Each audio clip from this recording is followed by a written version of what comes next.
नमस्कार. 12वीची परीक्षा जवळ आली. सगळीकडे स्ट्रेस, ताणतणाव, झोप कमी हे शब्द ऐकायला मिळतात. पण ह्या स्ट्रेसमुळे किडनीवर काही परिणाम होतो का? तर आज जाणून घेऊया. नमस्कार, मी doctor Anirudh Shantaram Dhokare, KRS Soham hospital येथे नेफ्रोलॉजिस्ट आणि ट्रान्सप्लांट फिजिशियन म्हणून कार्यरत आहे.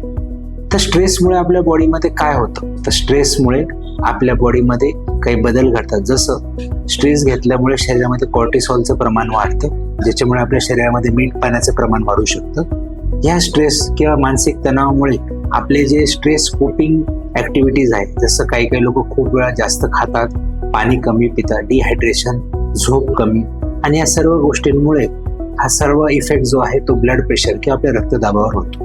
आणि ह्या वाढलेल्या रक्तदाबामुळे, वाढलेल्या वजनामुळे मग डायबिटीज आणि अशा प्रकारचे एक ते जे चक्र फिरायला लागतं, याच्यामुळे किडनी आजाराला सुरुवात होते. तर आपण काय करू शकतो? तर सर्वांनी लक्षात घेणं गरजेचं आहे. एक 8 तासाची झोप, भरपूर पाणी पिणे, आपला आहार नियंत्रित असावं व फक्त एक 30 मिनिटाची रोजची एक फिजिकल ॲक्टिव्हिटी करणं गरजेचं आहे. धन्यवाद.